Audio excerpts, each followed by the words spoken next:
Imagine faking your own death just to escape your drunk, abusive dad, and then teaming up with a runaway slave for an adventure down the Mississippi River. Sounds like the ultimate mischief, right? Now throw in a society that's obsessed with rules, God whispering don't do that, and your conscience screaming louder than a preacher on Sunday. And what do you have? A story that pretends to be all fun and games, but secretly smuggles in one of the deepest reflections on morality and race relations you'll ever read. Today, I'm taking you on a ride down the Mississippi, on a raft, with one of literature's most mischievous kids. But trust me, this river isn't just water.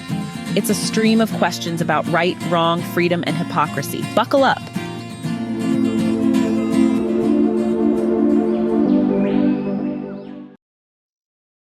So let's start at the beginning.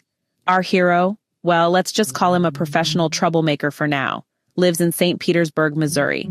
He's the kind of boy who makes parents say, "Lord, give me strength." He's wild, stubborn, curious, and allergic to rules. Basically, if trouble was a sport, he'd have a gold medal. He's been adopted by this strict lady, Miss Watson, and her sister, the widow Douglas, who are determined to civilize him, which in their world means forcing him to wear shoes, go to church, and say prayers before meals. Sounds like torture, right? He even jokes about it because for him, praying feels as useful as a chocolate teapot. But then, like the perfect storm, who comes back? His father, the town drunk and full-time menace? This guy is abusive, broke, and as allergic to work as his son is to shoes. He kidnaps our boy and drags him to a shack deep in the woods, basically locking him up like some prize chicken. So what does the kid do? He hatches a plan so wild it could make Netflix jealous. He fakes his own death. Yep. Splashes pig's blood everywhere, trashes the cabin to look like a crime scene, and sneaks off to freedom. Help me, Jesus! Now, while hiding out on Jackson's Island, who does he bump into?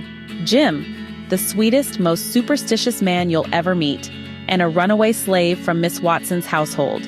Jim's on the run because he overheard Miss Watson planning to sell him down south. And if you know anything about history, you know that was the worst fate imaginable for a slave. The two decide to stick together. One's running from a father who treats him like trash, the other from a system that treats him like property. They build a raft and set off down the Mississippi River, dreaming of freedom. Jim's in Cairo, where slavery is illegal, and our boy, well, he's just chasing the thrill of being free. Sounds simple, right? Wrong. Because the deeper they float into this adventure, the bigger the moral knots get. Now here's the kicker.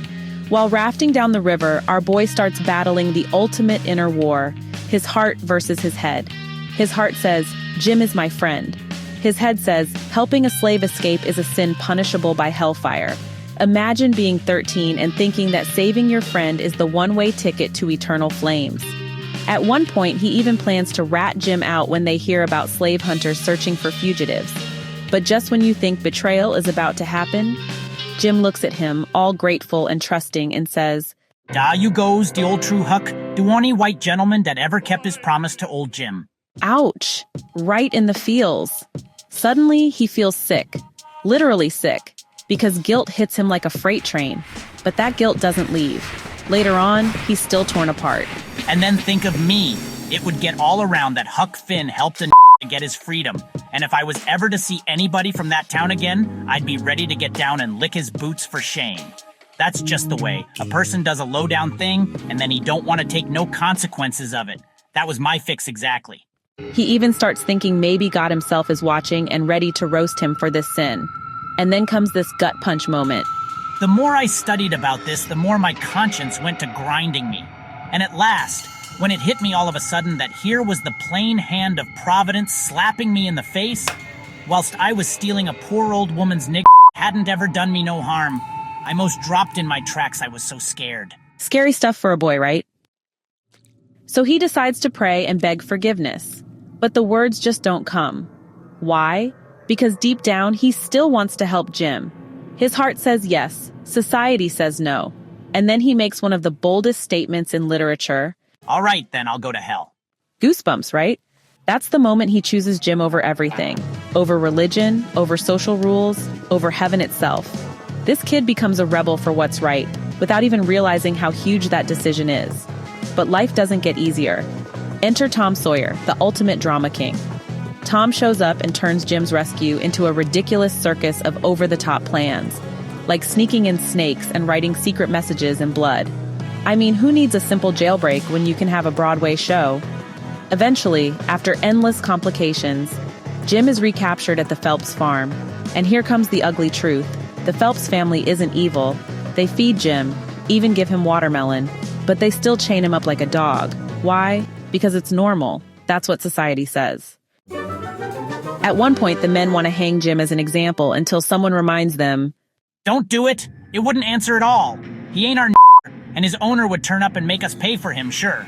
So that cooled them down a little, because the people that's always the most anxious for to hang a is always the very ones that ain't the most anxious to pay for him when they've got their satisfaction out of him.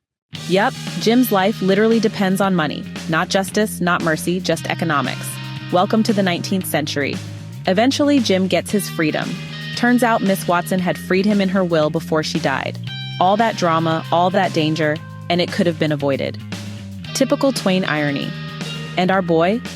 He decides he can't stand being civilized anymore, so he plans to light out for the territory before anyone can adopt him again. Because freedom isn't a destination, it's a state of mind. And that wild ride? Well, that's The Adventures of Huckleberry Finn by Mark Twain. It's a book that starts off kind of like a mischievous boy's diary, but before you know it, it ends up holding a mirror to America's soul. When I picked up this book, I expected mischief and pranks, not a deep meditation on morality, race, and society's hypocrisy. Twain uses a child's innocence as a scalpel to dissect the ugliest truths, things adults were too blind or too proud to admit. Huck isn't a saint. He's a boy shaped by his environment, yet capable of moral courage that most grown-ups lack.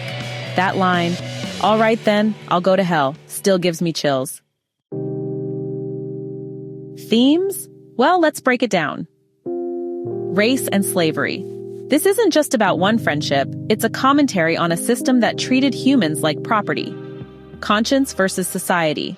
Huck's internal struggle is timeless. How often do we follow the herd instead of what's right? Freedom.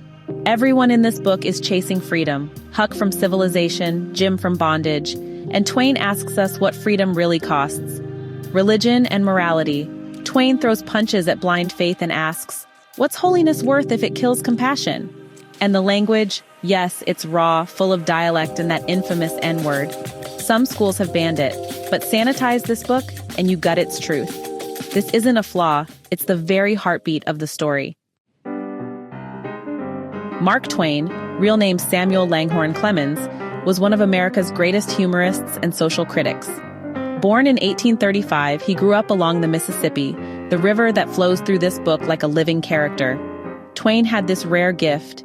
He could make you laugh, then slap you with a truth so sharp it stings for years. He wasn't just writing stories, he was challenging a nation to look at itself. So what do you think? Could you say, all right then, I'll go to hell for what you believe in? Or would you bow to the crowd? Drop your thoughts in the comments.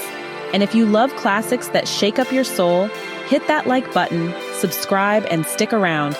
I've got more literary adventures coming your way. Hey, thanks so much for hanging out with me today. If you're interested in diving deeper into this book, I've left some links down in the description.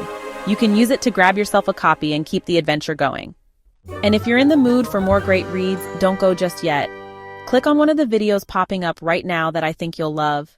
And don't forget to give this review a like, leave a comment, or even subscribe if you'd like to see more. Every bit of support helps us grow this little community of book lovers. See you in the next one.